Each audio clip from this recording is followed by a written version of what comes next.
Assalamualaikum warahmatullahi wabarakatuh. Wadia balad ATE official di mana wae ayan. Alhamdulillah wa syukru ala ni'amillah. Kalawan diwuwuh ku qabul anu maha agung, dibarengan ku pangijabah anu maha kawasa, diiring ku kadeudeuh kanya Gusti anu maha suci. Urang ayeuna dugi kadangat ayeuna masih keneh tiasa ditepang dangukeun deui dina acara anu matuh kamemet urang sadayana nyatana dina pagelaran dongeng Sunda jejer carita duriat ti alam gaib. Ayeuna kantun bagian anu ka tilunanya pamiarsa. Ieu dongeng mangrupikeun buah karyana Kang Ian Aditya. Kangge Kang Ian ngahaturkeun rewuh laksakati kabingahan rehna parantos ngintunkeun naskah sekaligus ngawidian mamang kangge medar ieu dongeng dina channel ATE official ieu. Atuh sumangga kanu teu acan subscribe kantun subscribe heula. Ngarah langkung pogot sareng langkung semangat deui kasih mamangna dina enggoning medar ieu dongeng. Nging hilap di like di komennya nu saseueur-seueurna. Lainna naon mamang masuk bingah kitunya upami maosan komentar-komentar ti para wargi sadayana teh. Kalintang bingahna deui upami mah link video mamang ieu dipangeserkeun atanapi dipangbagikeun gitu. Seueur lah media sosial anu tiasa diangge nge-share atanapi ngabagikeun link video mamang ieu. Atuh ngarah teh nyangkolong tingkana waktos sumangga. Ayeuna mah urang lajengkeun deui dongeng Zuriat ti Alam Gaib bagian anu ka 3. Kumaha salajengna? Sor cikopina, etot simutna, pagan heula tali kolorna, bisi morosot, merezel, morozol, uzel-uzelan di tengah jalan. Tumpak dung tes.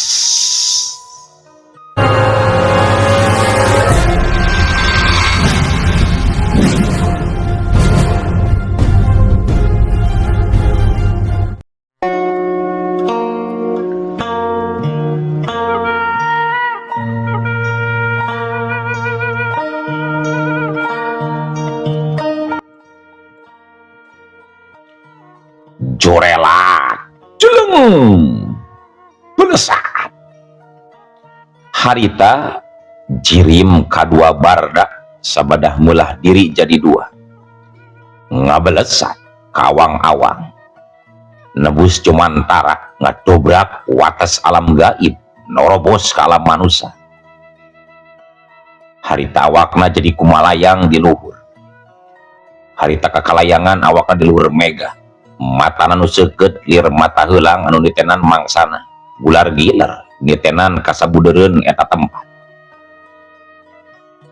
Sapada harita barda nyirorot ka palebah sora nu ngajerit teh anu aya di tengah leuweung.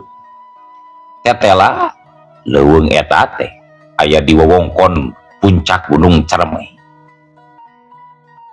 Barang napakeun sukuna kana luhur dahan katempo ku barda dina luhureun batu anu nemprah aya hiji awewe anu rek dirogahala kahormatanana ku hiji manusia anu make papakean sing sarua hiji.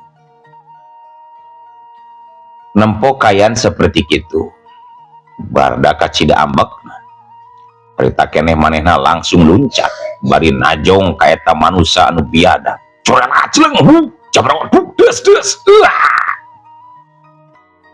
dampal sukuna barda nyayang pisan karena gado eta manusia nepi ka maceleng lubruk tatangkala.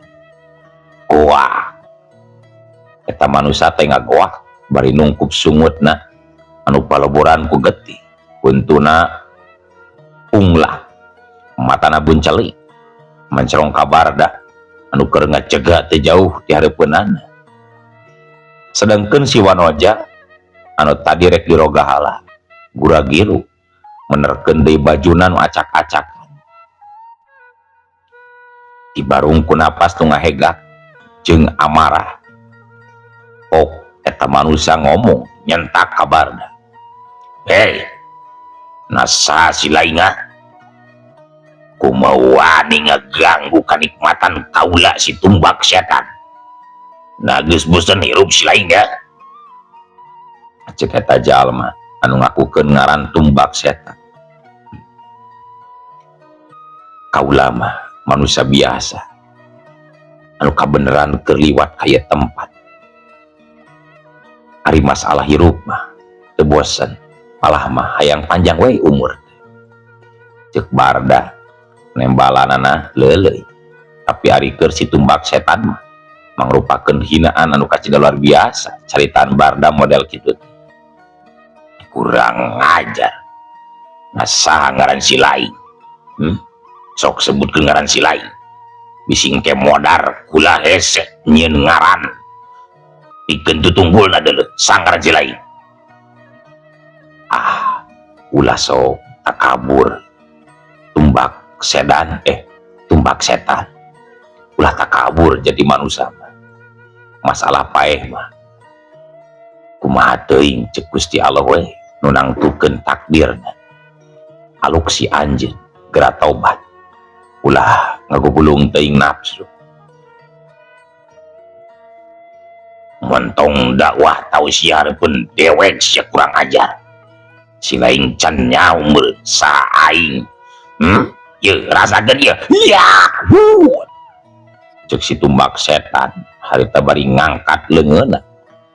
Leungeun anu belah katu diangkatkeun, anu harita ujug-ujug nyekal tumbak. Anu seseukeutna ngaluarkeun cahaya hidup. Kalayan tatapasini deui si tumbak setan loncat bari ngalungkeun tumbakna ka Barda anu tetep teu incah balilahan di tempat nangtung. Barda anu harita mapatkeun ilmu kuncian Khidir, awakna sacurelat pisan nyingcet bari ngebutkeun dampal leungeunna anu meber ka hareup. Pus hut tudah buah. Harita dua kekuatan anu aheng diadu nepi ka taneuh malawur jeung sabagian tatangkalan aya anu rungkad pating dorok-dok pating pelenoy. Nya kitu deui tumbak si tumbak setan anu dialungkeun Malik deui, Malik narajang kanu bogana. Nempo kayan kitu gebeg si tumbak setan kacida ngagebegna. Kukayan harita maehna ruas kusabab saumur dumelah jadi jadug jawara gerot karek harita aya nu sanggupeun nahan panarajangna. Komo deui ieu pakarang andalanana mampu dibalikeun deui sangkan nyerang ka dirina. Si tumbak setan katara beungeutna pias bakat ku kaget.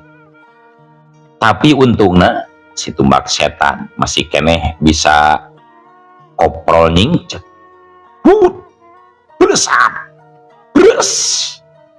Tumbak teh liwat kana handapkeun sukuna nu saterusna nancep kana tangkal kai anu sapada harita langsung tutung ka beulem tangkal kai. Barda nyerengeh seuri basa nempo musuhna pias jeung ngeleper bari mundur. Pok Barda nyarita, nu sabenerna saha ngaran anjeun? Ulah sieun kula mah moal rek ngarogahala andika. Si tumbak setan anu geus rumasa eleh jajate ayeuna make taktik licik anu api-api padahal mangan saukur hayang salamet tina pancabahaya. Manehna ngareka perdaya Barda supaya salamet poe harita sangkan dirina bisa deui nambah kasaktian keur males dina lain waktu ka Barda. Ampura Den, ampura simkuring rumah saeleh ari ngaran simkuring mah anu sanyana Bayu Setra Den. Cek si tumbak setan anu ujug-ujug bager Bayu Setra leuwih hade anjeun ayeuna geura balik jeung ulah sakali-kali deui nyieun lampah jahat mirusak ngarogahala kahormatan wanoja. Mangga Den, mangga hatur nuhun kuring masih diberi ampun Den, cek Bayu Setra bari nyabut tombakna anu saterusna mah jorelat jeleng las. Harita si tumbak setan ngajorelat ninggalkeun Barda anu tinggal duaan jeung si wanoja anu tadi teh. Sanggeus si tumbak setan alias Bayu Setra ngiles, harita Barda ngareret ka si wanoja anu geus rapih deui papakeana. Nu tetela eta wanoja teh sing horeng sakitu geulisna pangawakalna bahenol nu nyeureub jeung pakaianana anu warna biru. Harita Barda ngamimitian tumanya rada panjang ka eta wanoja. Punten Nyai, dupi Nyai jenengan teh saha sareng kawit di mana kunaon atuh dugi ka aya di ieu leuweung dibawa ku si Bayu Setra. Satu acana hatur nuhun Kang, wirehna abdi tos ditulungan tina kajahatan si Bayu Setra. Wanohkeun nami abdi mah manika kawit nati Widularang putrana Wadana Sastraka, cek manika bari luk tungkul. Kunaon atuh dugi kaya di leuweung sagala Nyai. Nuhun Kang, abdi teh diiwat ku si Bayu Setra anu kawit nama bade ngalamar abdi. Mung lamaranana ditolak ku Pun Rama kajab ti eta abdina oge alim deui. Alim bisa dasaha anu hoyong atuh dilamar ku jalmi jahat samodel si Bayu Setra. Barda ngahulang sanggeusna manika nyaritakeun kaayana. Dirina jadi ingat kanu jadi adik jeung kolotna anu nemasing pati ku Ki Jantra nu caritana hampir sarua jeung manika. Ayeuna Barda jadi bingung kumaha carana nganterkeun eta wanoja nya manika. Da piraku ari ditinggalkeun mah sorangan di tengah leuweung, sedengkeun dirina bisa wae nganterkeun ku cara mawa hiber. Tapi eta bakal jadi kageger jeung ear sajagat moal matak pihadeun keur dirina. Keur kitu ti kajauhan lapat-lapat sora kuda kadenge pating beretek ngajugjug ka tempat eta. Teu lila oge pucungul harita aya kana 5 urangna jalma nu kacirina mah tina papakeanana jiga menak komo nu panghareupna mah senajan geus kolot tapi perlen papakeanana ala karajaan. Manika barang ningali eta nu datang manehna ujug-ujug ngajerit, tapi ieu mah ngajerit bunga kusabab nu datang teh geuning anu jadi kolot. Ama, aduh ama, cek manika bari langsung terleng gabrung ngagabrung kanu jadi bapana. Nyai anaging kumaha hidup salamet Nyai? Alhamdulillah ama, ku ayana pitulung Kang. Manika teruskeun omonganana. Da memang manehna can apal ngaran Barda ngan ukur bisa nunjuk ka palebah Barda we anu keur ngajantang nangtu. Barda surti manehna gancang wanohkeun diri nepangkeun nami abdi Barda anu kalarasan nuju ngalangkung ka ieu patempatan. Nuhun pisan Jang Barda, nuhun geus nulungan ka anak bapa.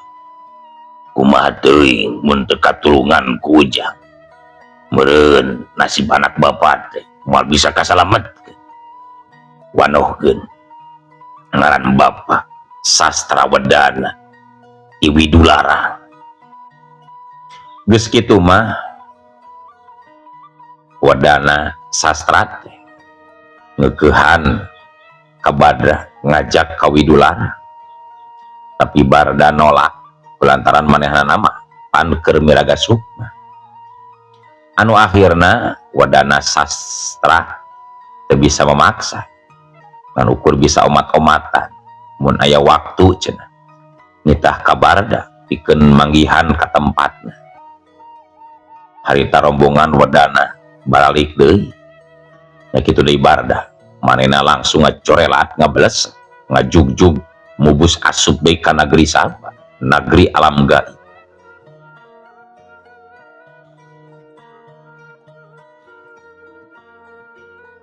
Kebat lumampanah Barda anu sakicep geus aya deui di jero guha, dirina ngahiji deui jeung raga aslina. Teu karasa waktu anu nyerelek di saenggeusna kajadian harita kiwari Barda dina ngalakonan olah elmuna geus nincak poe anu katujuh. Kayan harita anu dirasakeun ku Barda hatena leuwih tentrem, panca indrana beuki seukeut jeung ngagem elmu laduni nyaeta hiji elmu anu datang ku sorangan nyaho kana naon rupa sok sanajan teu pernah diajarkeun.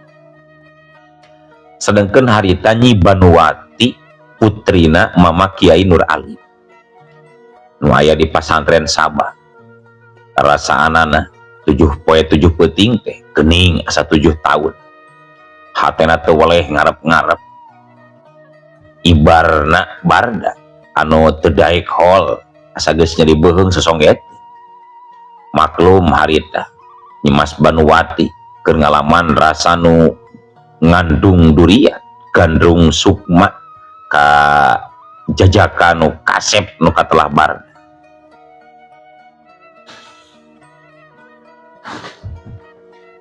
Peuting anu pamungkas harita Barda sidakep ngusurkeun rasa jeung raga anu ngabaur jadi hiji, mapatkeun kalam ilahi nu aya dina diri.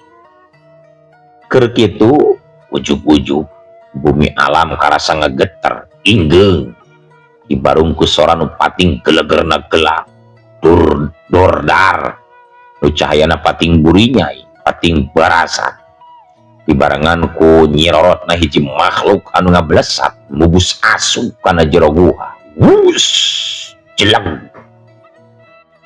eta makhluk anu anyar datang teh ngapedega hareupeun Barda. Nu sing hore eta cirim teh aya lian Kiai Nur Ali ramana ti Banuwati.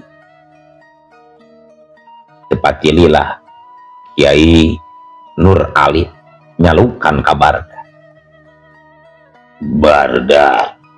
Barda so gera lugai gera uda buka mata hidup. Cik Kiai Nur Ali bray panon Barda beunta barang ningali hareupeunana geus nyampak Kiai Nur Ali gancang manehna nyolongkrong sungkem bari nyium dampal panangan Kiai Nur Ali. Ama guru nyagakeun salam takdim salam hormat abdi ama. Ditarima pisan ku ama Barda. Ayeuna hidup geus nincak poe anu pamungkas cicing tapak di ieu guha. Sanggeusna poe nu pamungkas ieu ama sejarek mere tugas ka hidup Barda. Mangga ama ku abdi bade dilaksanakeun naon rupi anu ditugaskeun ku ama ka diri abdi. Pasti ku abdi diestokeun pisan ama. Syukur ari hidup sanggup ngajalankeunna. Barda wayah ayeuna keneh hidup kudu gancang lumampah ka puncak Gunung Cermai. Didinya aya hiji manusia anu rek disebakeun ka bangsa siluman. Wayana satekah bola hidup kudu bisa nyalametkeun eta wadah tina waktu sapenting ieu. Sing ingat, namun tugas ieu nepi ka gagah, hidup moal bisa balik deui ka ieu patempatan barudak. Mangga ama ku abdi bari dilaksanakeun ama. Cek barudak harita bari teu poho ngucapkeun salah. Atuh geus kitu mah harita barudak mapatkeun elmu bari sukuna nu katuh menjrak bumi. Plus sanggeus menjrak bumi sapada harita barudak awakna ngolebat ngapelesat lir gondewa lir panah nu kaluar tina gondewana ngambah awang-awang ngapak mega di Jumantar. Asa raos jiga nanya mun kedua ilmu nu kitu pamirsa. Kamana-mana teh tinggal hiber we jeung hiber. Tapi maklum marana ge dongengnya. Ngadongeng we ngalau ka mana karep kitu. Para wargi sadayana kacaturkeun di nagara siluman. Di nagara siluman raga sungsang anu ayana di punclut Gunung Cermai. Palebah panto gerbang kerajaan kaciri iring-iringan kareta kuda anu dikawal ku para prajurit anu samagrang ku pakara. Di jero kareta kuda katempo aya saurang wanoja anu geus didangdanan dirias jiga panganten. Piwirna nu alus teh meuni ambu cuy beureum halisna ngaceler pae irungna bangir kubung-kubungan estuning taya cawadeunan. Ngan tapi katempo aya nu aneh saeutik. Rarayina eta wanoja teh tias koleas jiga mayit. Eta rombongan panganten teh barang geus nepi ka panto gerbang tuluy dibageakeun disambut disawer ku kembang sataman. Kacaritakeun barda anu geus aya di luhureunana kalayan teu nunggu waktu lila manehna nyeot nyirorot turun ngahalangan eta rombongan panganten anu saeutik deui oge bakal nepi ka karaton. Jeleng harita barda ngacegah reupeun pisan makhluk anu kacida pikasieunana. Kusabab beungeut eta makhluk aya dua jeung beda warna. Nu hareup beureum anu tukang mah hideung kahandapna awak kuda. Tapi leungeunna mah biasa jiga manusia ngan kukuna paranjang anu minangkana kapala prajurit eta rombongan. Nempo kadatangan barda eta makhluk muncereng ka barda semunu ambek. Haok we eta makhluk nyentak ku sora nu handarua. Hei nazza ilainga ujug-ujug aya di hareupeun dewe ngaruruazia kumamun dewek jantungan delem mangluk. Ngadenge carita eta makhluk barda nyereng jika nu lucu padahal hati leutik nama sarua mehna oge rada sieun nempo kayaan eta makhluk siluman jiga kitu. Wanohkeun ulah anu katelah mah barda naun domba teu kadenge ku dewek nyarita lain kadari kadu surate montong gereman gitu deuleu domba. Eta siluman anu pikasieun katempo beungeutna jikeun leuwih ambek we. Da ceuk sangkaan mah Barda ngomongna laut. Nah gening budak kieu kapala prajurit cek Barda ngageran naon aing mah teu budak sia kurang ngajar ngaing nanya ke si lain ngaran si lain. Sakali ieu mah Barda teh asa heran ku eta siluman kusabab ari giliran ngomong ngagerendeng mah geuning kadengieun bari jeung beuki ambek da embung ari disebut budak mah meureun eta siluman. Barda ngahaja sorana ditarikeun sangkan kadengeun ku siluman wanohkeun ngaran kula Barda ngahaja datang ka ieu tempat rek menta eta calon korban. Tah kitu katarik sorade ngeunaan jagal moal dibikeun da ieu mah geus bagian raja kula. Ieu wanoja rek dijadikeun permeswari Kanjeng Raja deuleu Barda. Oh jadi gitu ya siluman kula mentak ku jalan hade ngan wayahna mun eta wanoja teu dibikeun ku kula rek diancurkeun ieu karajaan siluman. Walah kumawan ilai ngancam ka pihak kaula teu sieun sia. Ayo buktikeun lamun sia bener wani ngarusak jeung ngancurkeun karaton kaula deuleu manusia. Ceuk eta siluman nangtang sedengkeun Barda langsung ngawatek elmuna nu ngakibatkeun hawa di sabudeureun eta tempat jadi karasa nyongkap panas. Waduh alah lumayan ngeuy panas tapi gula geus teu aneh ajieun model kieu mah euy gula ge bisa deuleu manusia.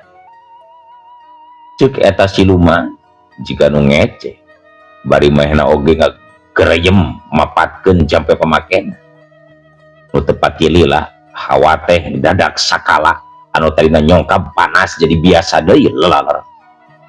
Tapi tina kayaan keur kitu naat ari ujug-ujug ulu waktosna kabujeng see wadia balad ATE official. Eun atunya ieu dongeng teh urang cekapkeun heula we dugi ka dieu. Insyaallah enjing pageto baris dilajengkeun deui. Atuh kukitu kukieuna mamang sajamit mungkur amit mundur ti payuneun para wargi sadayana. Permios.